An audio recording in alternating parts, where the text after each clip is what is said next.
नमो नमः मित्रों, मैं विकास कुमार मिश्र आप सभी का घटना चक्र के ऑनलाइन प्लेटफॉर्म पे हार्दिक स्वागत और अभिनंदन करता हूं। मित्रों, हम लोग जिस तरह से अभी तक देखते चले आ रहे थे उसी क्रम में आज फिर से हम लोग आगे बढ़ेंगे और संस्कृत व्याकरण को पुनः देखेंगे, पाठचर्या करेंगे कि कहाँ तक हम लोग बात कर चुके थे। हम लोग वर्ण विचार को देख चुके हैं, ठीक है। और वर्ण विचार के बाद हम लोग अब संधि पे बात कर रहे हैं। किस पे बात कर रहे हैं? संधि पे। और संधि पे भी हम लोग स्वर संधि देख चुके। अब हम लोग उसी के आगे स्वर संधि में भी कुछ भेद होते हैं, ठीक है। क्योंकि आप लोग जानते हैं कोई भी नियम, भाषा का जो भी नियम होता है जरूरी नहीं वो पूरी तरीके से लागू हो, ऐसा नहीं है। कुछ चीजें क्या होती हैं कि अपवाद भी होती हैं, ठीक है। तो हम क्या करेंगे, उसी अपवाद पे चर्चा करेंगे, उसी अपवाद पे बात करते हैं। तो आइए देखते हैं स्वर संधि के कुछ अपवाद सूत्र या वार्तिक, ठीक। आइए देखते हैं। तो पहला है अक्षाद उहिन्याम उपसंख्यानम वार्तिक है। एक वार्तिक है जिसे महर्षि कात्यायन ने दिया था, ठीक है। तो उन्होंने महर्षि कात्यायन ने दिया कि अक्षाद उहिन्याम उपसंख्यानम, जो कि है क्या है, कहता है ये वार्तिक क्या कहता है, कहता है कि अक्ष शब्द के बाद, क्या कहते हैं कि अक्ष शब्द के बाद यदि उहिनी शब्द आए तो, अक्ष शब्द के बाद यदि उहिनी शब्द आए तो अ उ के स्थान पर अ और उ, अ और उ के स्थान पर ओ न होकर अ हो जाएगा। क्या हो जाएगा? अ हो जाएगा, ठीक है ना। वास्तविकता में यहां क्या होना चाहिए, गुण का बाध करता है। अक्षाद उहिन्याम उपसंख्यानम जो वार्तिक है वो वास्तविकता में गुण का बाध करता है। क्योंकि आप लोग जानते हैं कि अ या आ के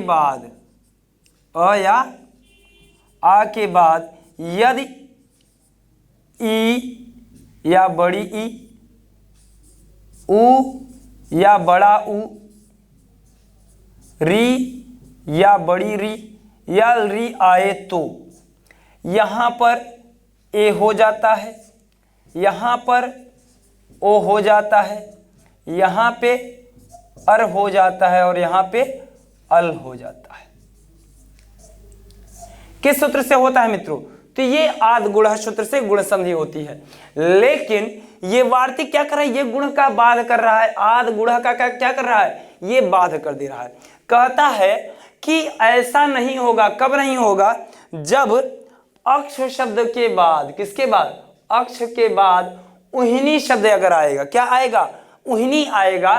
तो अ के बाद इस छ में अ है, इस छ में अ है, तो ये अ और उ मिलकर क्या हो जाएंगे?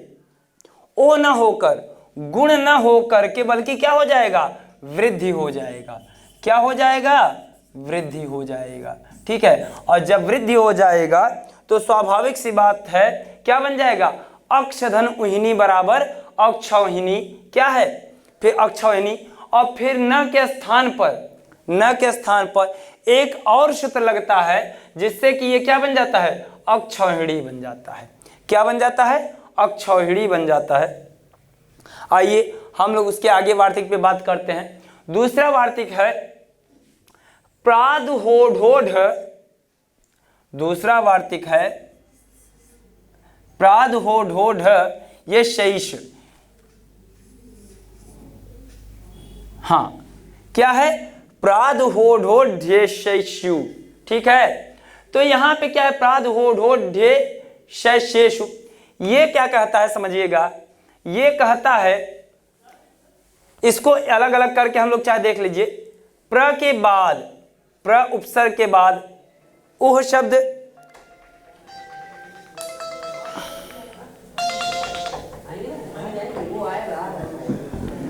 ये क्या कहता है?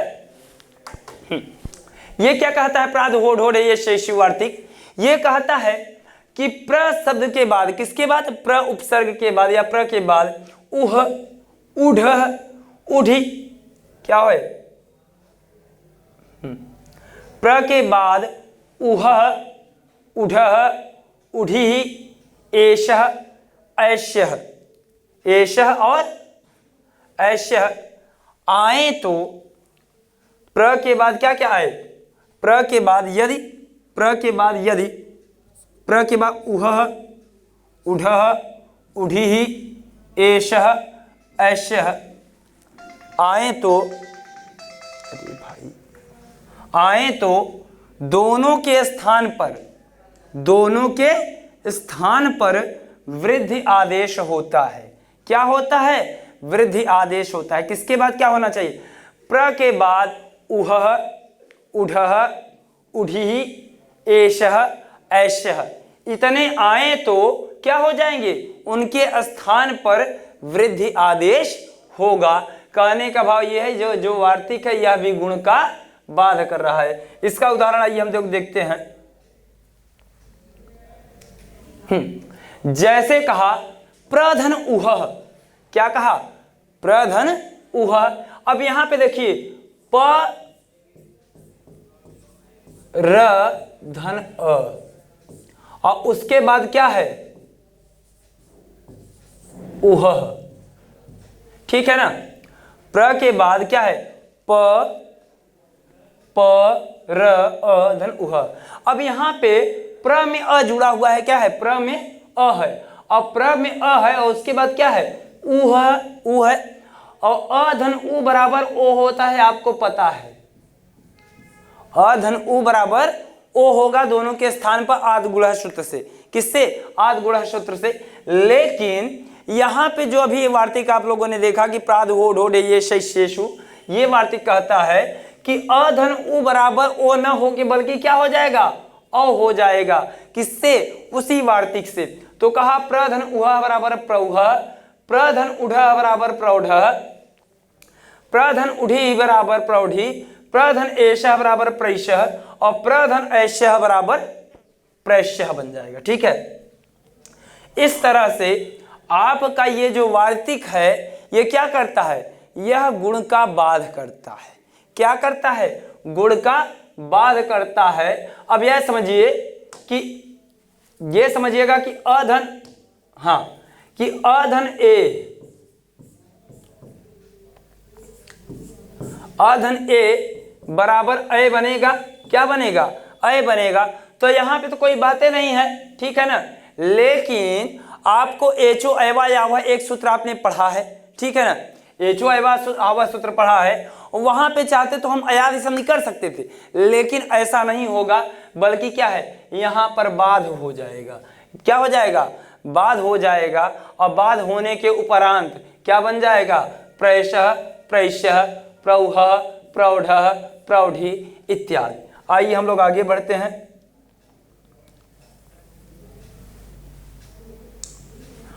अगला सूत्र है, अगला वार्तिक है रीते च तृतीया समासे।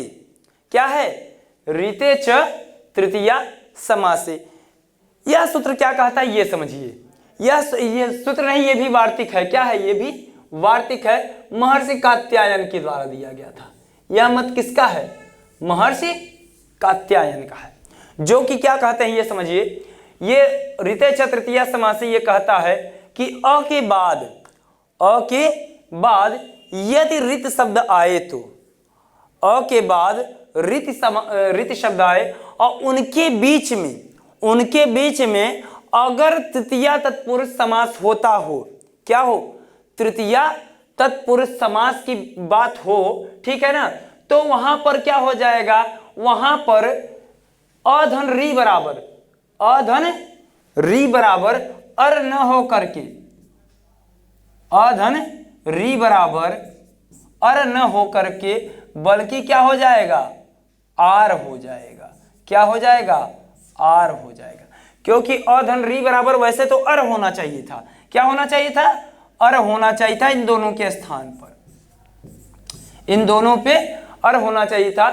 जैसे आपके पास महर्षि का है, महादर्षि, बहुत सारे उदाहरण है, ठीक है ना, हाँ ठीक। तो वहां पे क्या होना चाहिए था, अर होना चाहिए था, जैसे अर हुआ है वहां पे, लेकिन यहाँ पे क्या हो रहा है, आर हो रहा है। क्या हो रहा है, आर हो रहा है। यह भी रीते च तृतीया समास से भी यहाँ पर क्या कर रहा है, गुण का बाध कर रहा है। क्या कर रहा है, गुण का बाध कर रहा है।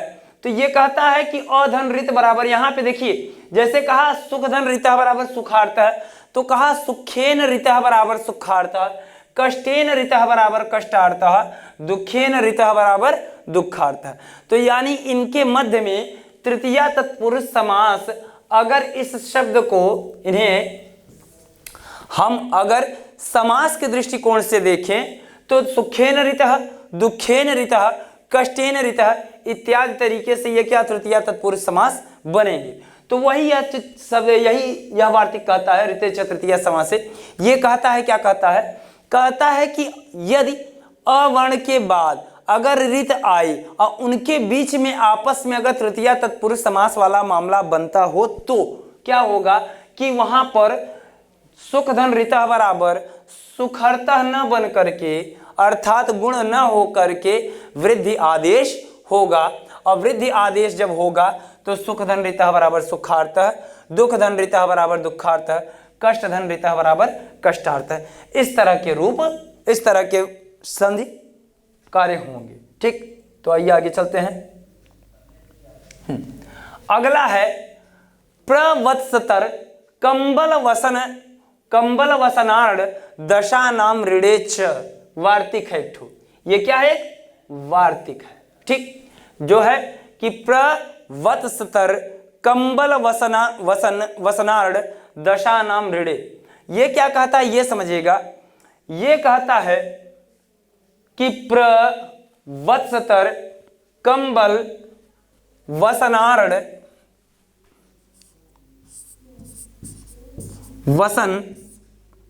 वसन और दशा नाम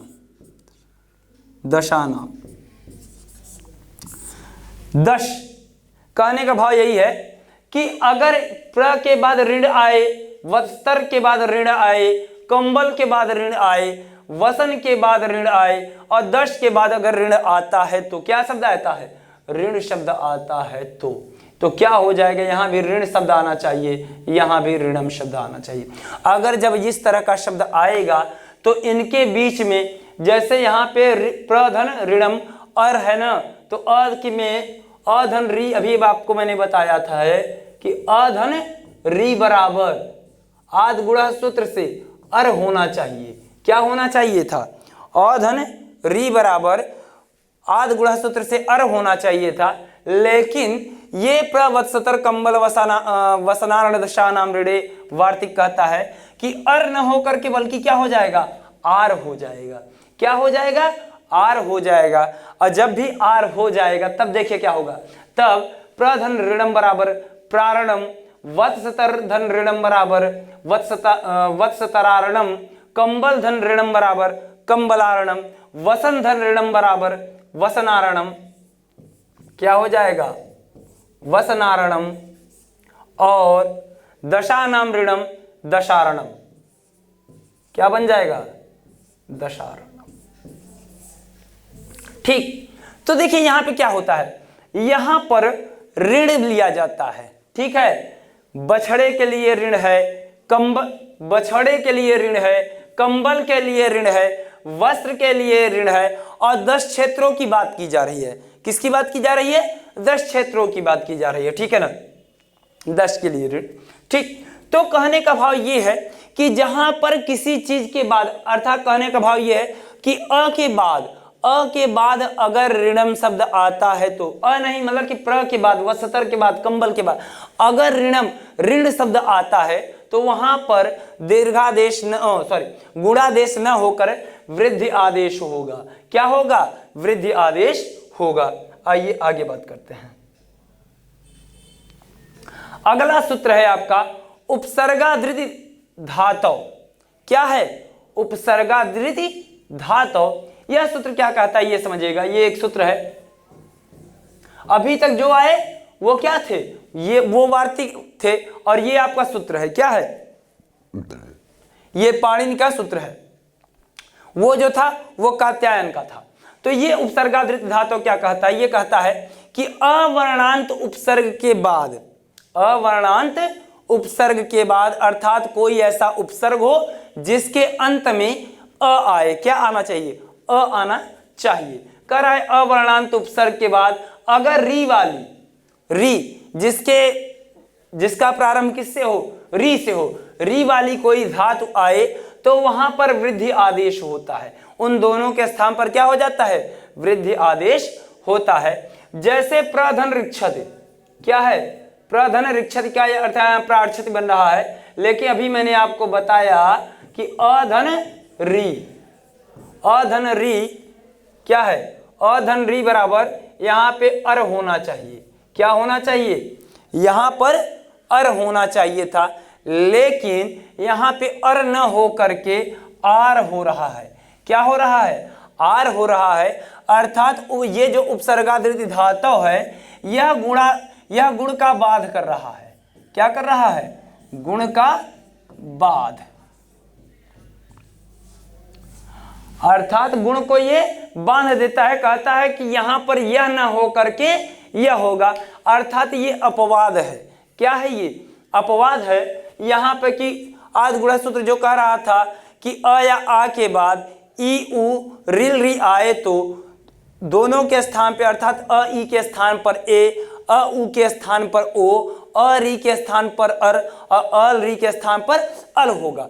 लेकिन ऐसा नहीं हो रहा है। क्यों नहीं हो रहा है? क्योंकि उपसर्गादृत धातु जो सूत्र है वो कह रहा है कि अवर्णांत उपसर्ग के बाद अगर री वाली कोई धातु आती है तो वहां पर गुण न होकर के क्या हो जाएगा? वृद्धि हो जाएगा। क्या हो जाएगा? वृद्धि हो जाएगा। अर्थात प्रधन ऋक्षति बराबर प्राक्षति, उपधन ऋक्षति बराबर उपार्क्षति, उसी तरीके से प्रधन ऋणोति बराबर प्रारणोति, प्रधन ऋंजते बराबर प्रांजते। इस तरह से ये उपसर्गादृत धातु क्या कर रहा है? गुण का बाध करके आपका वृद्धि आदेश करवा रहा है। ठीक,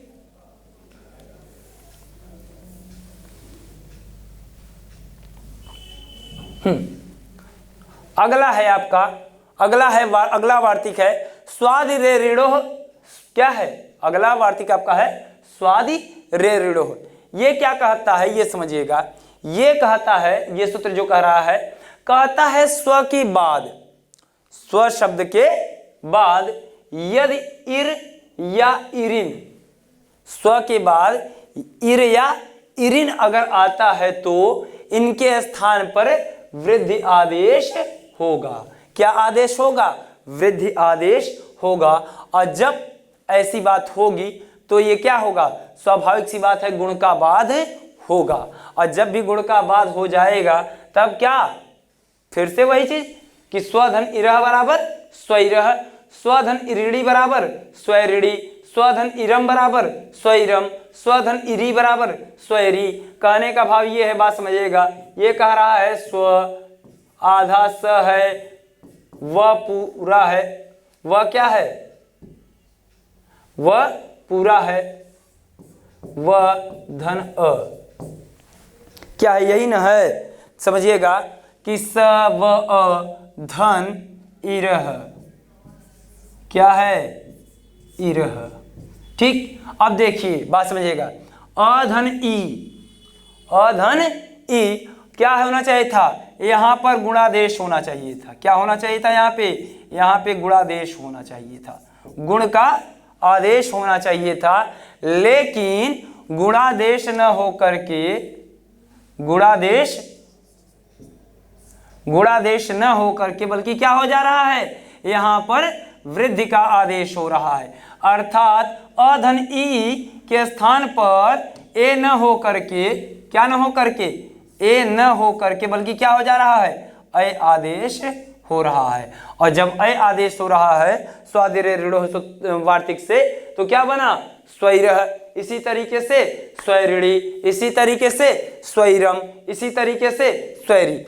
ये शब्द आपके बन रहे हैं। अर्थात ठीक, आइए बस में आइए तो आगे चलते हैं। अगला वार्तिक है शकंध्वादिषु पर रूपम वाच्यम। अगला वार्तिक क्या है? शकंध्वादिषु पर रूपम वाच्यम। ये क्या कहता है ये समझिए। ये क्या कहता है? ये कहता है कि शकंध्वा, शक आदि एक गण होता है, शकंध्वादि एक गण होता है। कौन सा गण होता है? शकंध्वादि। ठीक है, शकंध्वादि। या तो कह लें शकादि, शकंध्वादि कह लें या फिर शकादि कह लें। शकादि एक गण होता है अर्थात एक समूह होता है जिसमें बहुत सारे शब्द होते हैं। ये कहता है शकंध्वादिषु परिरूपम वाच्यम, ये कहता है कि शकंध्वादि गणी में अर्थात शकादि जो गण है उस गण में जो शब्द आते हैं वो पररूप संधि होंगे, उनके बीच में क्या होगा, पररूप संधि होगा अर्थात बाद वाला रूप बन जाएगा। क्यों? क्योंकि कह रहा है शकंध्वादि गणी में जो टी संज्ञा होती है, कौन संज्ञा होती है, टी संज्ञा। मैंने आपको टी संज्ञा पढ़ाया था संज्ञा प्रकरण में, क्या पढ़ाया था, टी संज्ञा अर्थात चाय की संज्ञा। इसका सूत्र था अचो अंत्यादि टी, क्या था, अचो अंत्यादि टी, इसका यही सूत्र है अचो अंत्यादि टी, किसकी, टी संज्ञा की। ये क्या कहता है, ये सूत्र समझिएगा, ये कह रहा है शकंध्वादि गण में जो टी संज्ञक शब्द हैं, शकंध्वादि गण में जो टी संज्ञक शब्द हैं वो क्या होंगे, पररूप संधि हो जाएंगे। क्या हो जाएंगे, पररूप संधि हो जाएंगे। टी संज्ञा ये समझिए, टी संज्ञा कहते किसको हैं, जैसे मनस शब्द है, क्या शब्द है, मनस। तो ये अचोन्त्यादि टी क्या कहता है, कहता है कि कोई भी पद हो, कोई भी पद हो उसके अंत में जो अंतिम स्वर होगा किसी भी पद में, जैसे कि राम मैंने लिख दिया, क्या लिखा, जैसे राम मैंने लिखा, तो कहा ये शब्द कह रहा है अचोन्त्यादि टी क्या कह रहा है, कह रहा है कि राम में जो अंतिम स्वर है वह टी संज्ञक है। किसी भी पद में जो अंतिम स्वर होगा वह टी संज्ञक होगा, ये कहने का भाव है। ठीक है, तो यहां पे र आ म अ, ठीक है, तो इस म में जो अ छिपा हुआ है वह टी संज्ञक होगा। जैसे हम कह दें नदी, तो नदी में जो बड़ी ई है क्या है, नदी,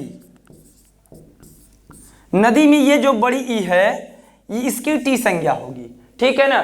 कृष्ण, कृष्ण में जो ह्रस्व अ लास्ट में आएगा, ड में, ड़कार में जो अ है उसमें क्या है, ड़कार में जो अ है उसकी टी संज्ञा होगी।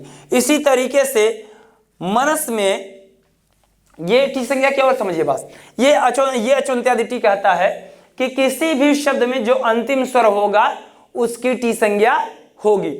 लेकिन ध्यान रखिएगा एक चीज और, ये क्या कहता है, एक चीज ये और कहता है कि अगर स्वर के बाद, अंतिम स्वर के बाद अगर कोई व्यंजन आता है,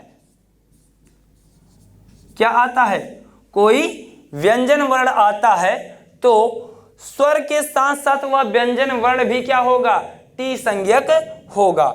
जैसे हम लोग देख लें, मैंने यहां लिखा है मनस, क्या लिखा है, मनस लिखा है, इसका वर्ण विच्छेद देखिए, म अ न अ स, ठीक है ना। तो ये जो अचोन्त्यादि टी सूत्र कहता है, ये कहता है कि अंतिम स्वर की टी संज्ञा होगी, तो इस सूत्र के हिसाब से इस अ की टी संज्ञा हुई, क्या हुई, इस अ की टी संज्ञा हुई।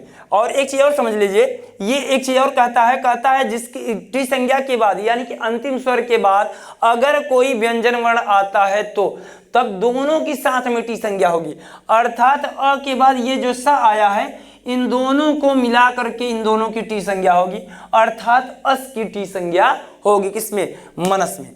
ठीक, तो आइए फिर से इस पे वार्तिक पे चलते हैं। शकंध्वादिषु पररूपम वाच्यम, ये क्या कहता है, ये कहता है कि शकंध्वादि गण में, शकंध्वादि गण में जो टी संज्ञक शब्द हैं, जो टी संज्ञक शब्द हैं उनकी पररूप संधि होगी, उनमें पररूप संधि होगी। इसी तरीके से क में जो अ है, क में जो अ है और उसके बाद भी अ है, उसके बाद भी अ है, तो अ धन अ बराबर क्या होना चाहिए था, अकः सवर्णे दीर्घ, अर्थात दीर्घ होना चाहिए था, बनना चाहिए था शकांधु, क्या बनना चाहिए था, शकांधु बनना चाहिए था, लेकिन नहीं, यहां पर दीर्घादेश का बाध करके क्या बन गया, शकंधु। इसी तरीके से कर्कधन अंधु, करकंधु। इसी तरीके से मनसधन ईशा, मनीषा। मार्तधन अंड, मार्तंड। पततधन अंजलि बराबर पतंजलि। आइए समझे। तो कहने का भाव ये यहाँ पे अंधु, अंधु, ईशा, अंड, अंजलि, इनकी प्रधानता है। किसकी प्रधानता है, पर वाले की प्रधानता है, अर्थात इनके बीच में पर रूप संधि हुई है। ठीक है ना। आइए हम लोग आगे बढ़ते हैं।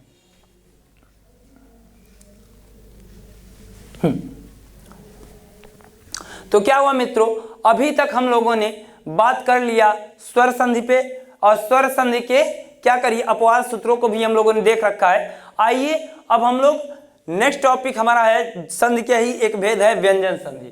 क्या है, व्यंजन संधि। आइए हम लोग व्यंजन संधि पे बात करते हैं। यह व्यंजन संधि क्या कहता है, व्यंजन संधि कहता है कि व्यंजन वर्णों के बाद, किसके बाद, व्यंजन वर्णों के बाद चाहे तो स्वर वर्ण आए चाहे व्यंजन वर्ण आए, व्यंजन वर्णों के बाद चाहे स्वर वर्ण आए और चाहे व्यंजन वर्ण आए, अगर इनमें कोई परिवर्तन आपस में होता है, अर्थात इनमें संधि जो संधि होगी वह संधि कहलाएगी कौन संधि, तो व्यंजन संधि कहलाएगी। क्या कहलाएगी, व्यंजन संधि कहलाएगी। व्यंजन संधि के मित्रों 8 भेद उपभेद हैं, आप लोग देख लीजिए।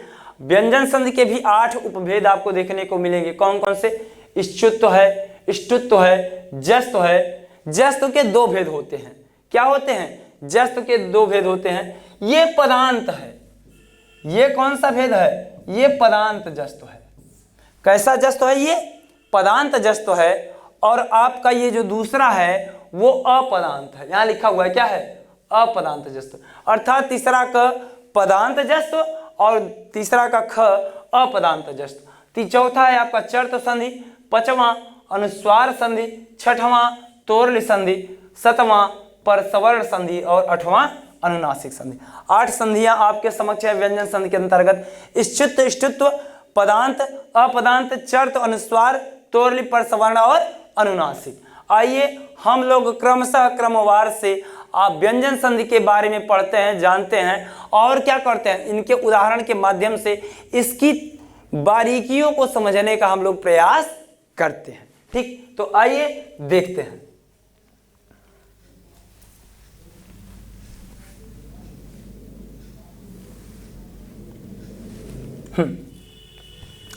पहली संधि है इष्टुत्व संधि। पहली संधि कौन सी है मित्रों, इष्टुत्व संधि है। इष्टुत्व संधि क्या कहता है ये समझिए, इसका सूत्र है पहले, ये कहता है स्तोह इष्चुना इष्चुः। क्या कहता है, स्तोह इष्चुना इष्चुः। इस सूत्र का मतलब क्या है ये समझेंगे। ये कहता है कि सकार या त वर्ग, सकार या त वर्ग, त वर्ग का मतलब है त, थ, द, ध, न। ठीक, ये क्या कहता है, ये सूत्र कहता है स्तोह, ये स्तोह इष्चुना इष्चुः सूत्र, ये यहां लिखा हुआ है स्तोह इष्चुना इष्चुः। ये सूत्र क्या कहता है मित्रों, ये कहता है कि सकार अर्थात स या त वर्ग के बाद, सॉरी बाद या पहले की बात नहीं है इसमें, स या त वर्ग के पहले या बाद में, स वर्ग चाहे पहले आए चाहे स वर्ग या त वर्ग, सकार या त वर्ग, स त वर्ग के का मेल अगर शकार या च वर्ग या च वर्ग,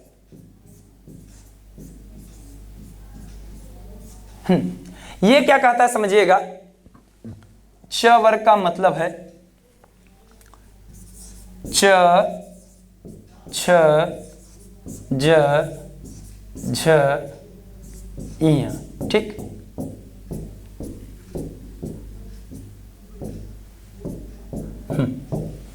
ये क्या कहता है, इष्टुत्व संधि जो कह रहा है स्तोह इष्चुना इष्चुः, सूत्र लिखा हुआ है स्तोह इष्चुना इष्चुः, जो कहता है सकार या त वर्ग, सकार या त वर्ग के बाद या पहले, ठीक है, के बाद शकार या च वर्ग आए। ये समझिएगा, कहने का भाव ये है, चाहे तो ये वाला पहले आ जाए, ये वाला बाद में आए, चाहे ये वाला पहले आए, ये बाद में आए। आई बात समझे ना? अर्थात सकार के बाद या पहले चाहे श आ जाए चाहे च आ जाए, इस त वर्ग के बाद चाहे श आ जाए चाहे च आ जाए, चाहे ये वाला पहले आ जाए चाहे ये वाला पहले आए, चाहे वो वाला बाद में, चाहे ये वाला बाद में आए। ठीक है ना? अगर ऐसी स्थिति बनती है, चाहे ये हो चाहे ये हो, चाहे ये रहे चाहे ये रहे, अगर ऐसी स्थिति बनेगी तो स के स्थान पे, इस स के स्थान पर तालव्य श हो जाएगा। अर्थात दंत स के स्थान पर तालव्य श हो जाएगा और त वर्ग के स्थान पर च वर्ग हो जाएगा। आई बात समझ में? ठीक है ना? कहने का भाव ये है कि त का परिवर्तन च में हो जाएगा, थ का परिवर्तन छ में हो जाएगा, द का परिवर्तन ज में हो जाएगा, सॉरी ध का परिवर्तन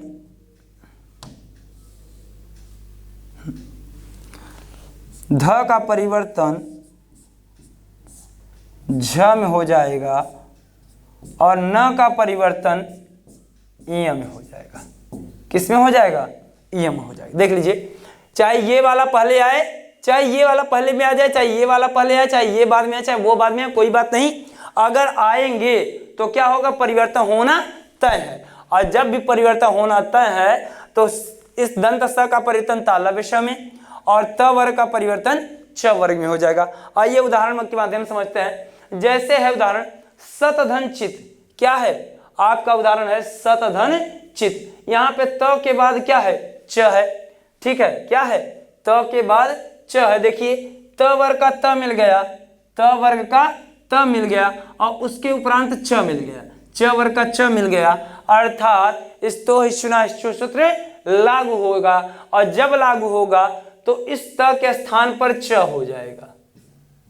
इस वाले त के स्थान पर क्या हो जाएगा?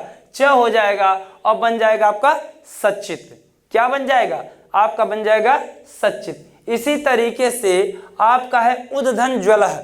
उद्धन ज्वलह, ये द भी क्या है?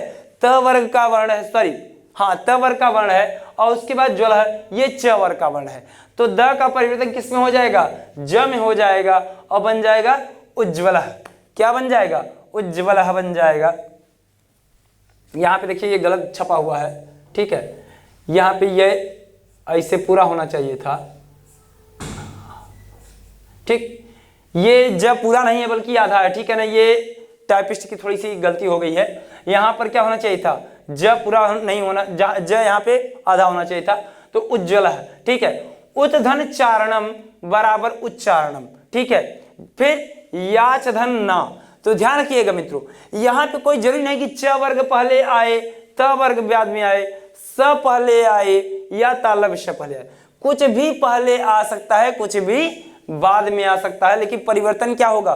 परिवर्तन यही होगा कि दंत स का परिवर्तन तालव्य श में और त वर्ग का परिवर्तन च वर्ग में होगा। ठीक है, तो देख लीजिए यहाँ पे च वर्ग का च पहले आया और ना बाद में आया, तो यहाँ पर इस न का परिवर्तन किस में हो जाएगा? इया में हो जाएगा और बन जाएगा याच यहाँ। क्या बन जाएगा? याच यहाँ।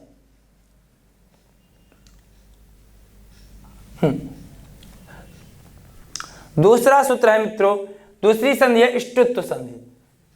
दूसरी संधि कौन सी है? इष्टुत्व संधि है, जिसका सूत्र है इष्टुना इष्टु।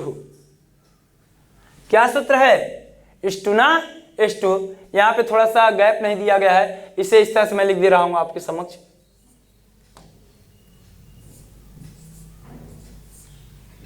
इष्टुना इष्टु, गैप नहीं था। ठीक है ना? क्या नहीं था? तो गैप नहीं था। हाँ, इष्टुना इष्टु। ये सूत्र क्या कहता है ये समझिएगा। यह सूत्र भी बिल्कुल पिछले सूत्र की तरह था। यह सूत्र भी कहता है, यहां पे अब मूर्धन्य श की बात की जाएगी। किस श की बात की जाएगी?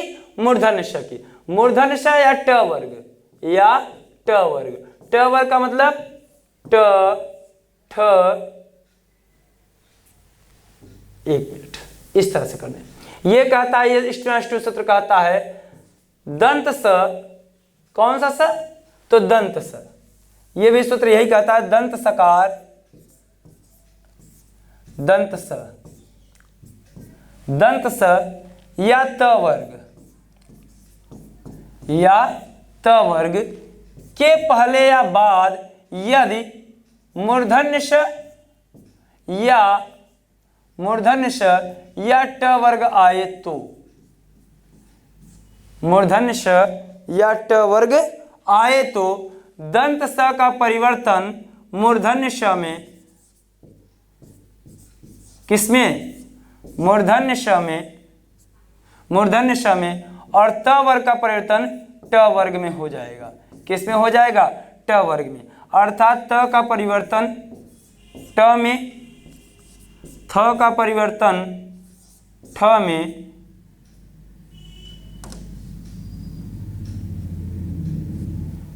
त का परिवर्तन ट में, थ का परिवर्तन ड में, द का परिवर्तन ड में, ध का परिवर्तन ढ में, और न का परिवर्तन अण में। न का परिवर्तन किसमें हो जाएगा, अण में हो जाएगा। ठीक, ये सूत्र कह रहा है, कौन सा स्टूडेंट सूत्र क्या कह रहा है ये समझिएगा। ये सूत्र कह रहा है कि दंत सकार या त वर्ग के पहले या बाद में, चाहे ये वाला वर्ग पहले आवे, चाहे ये पहले आवे, चाहे ये बाद में आवे, चाहे ये बाद में आवे, ठीक है, परिवर्तन तो यही होगा जो आपके समक्ष है कि दंत स का परिवर्तन मूर्धन्य श में और त वर्ग का परिवर्तन ट में हो जाएगा। अर्थात त का परिवर्तन ट में, थ का ठ में, द का ड में, और ध का ढ में, न का ड़ में, ये परिवर्तन होगा। ये उदाहरण के माध्यम से समझने का प्रयास करते हैं। जैसे देखिए, जैसे ततधन टीका, क्या है, ततधन टीका, यहां पे त के बाद, किसके बाद, त के बाद, त के बाद क्या आ जा रहा है, ट आ जा रहा है। त के बाद आपको ट मिल जा रहा है, और जब ट मिल जा रहा है तो स्वाभाविक बात स्टूडेंट जो सूत्र यहाँ पे है और जो ये ग्राफ में आप लोग देख रहे हैं कि त का परिवर्तन ट में, तो यहाँ पे क्या हो जाएगा, इस त के स्थान पर ट हो जाएगा, इस वाले त के स्थान पर ट हो जाएगा, बन जाएगा तटीका। इसी तरीके से आपका है रामसधन षष्ठ, क्या है, रामसधन षष्ठ। तो ये सूत्र भी कह रहा है कि दंत सकार के बाद क्या मिल जा रहा है, दंत स के बाद मूर्धन्य श मिल जा रहा है ना, दंत स के बाद मूर्धन्य श मिल जा रहा है, तो इस दंत स के स्थान पर क्या हो जाएगा, मूर्धन्य स हो जाएगा, और हो गया आपका रामषष्ठ। क्या बन गया, रामषष्ठ। ठीक है, इसी तरीके से उद्धन डयनम, क्या है, उद्धन डयनम, तो उद्धन डयनम का क्या हो जाएगा, इस द का परिवर्तन ड में हो जाएगा और बन जाएगा उड्डयनम। इसी तरीके से कृषधन नह, क्या है, कृषधन नह, तो जब कृषधन न है तो इस न का परिवर्तन, इस वाले न का परिवर्तन अण में हो जाएगा और बन जाएगा कृष्ण। इसी तरीके से दुष्धन तह, दुष्ट, विषधन नुह, वैश्लोह, पेशधन टा बराबर पेष्टा, पेशधन ता, टा नहीं, यहाँ पे टा नहीं होना चाहिए था, ता होना चाहिए था, यहाँ पे टा न होकर के बल्कि क्या होना चाहिए था, ता होना चाहिए था। पेशधन ता बराबर पेष्टा, इस तरह का परिवर्तन होना चाहिए था। चलिए आगे देखते हैं।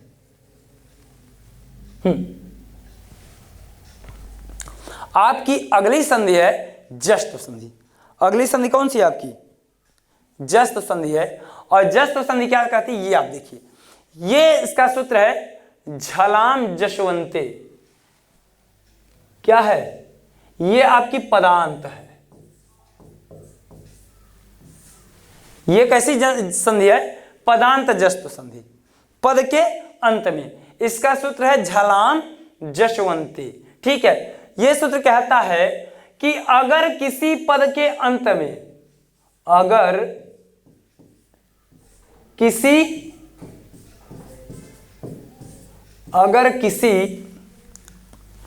पद के अंत में, अगर किसी पद के अंत में, अगर किसी पद के अंत में झल वर्ण आ जाए, कौन सा वर्ण आ जाए, झल वर्ण आ जाएगा, तो उस झल वर्ण का परिवर्तन, अगर कोई झल वर्ण आ जाता है तो उस झल वर्ण का परिवर्तन किस में हो जाएगा, जश में हो जाएगा।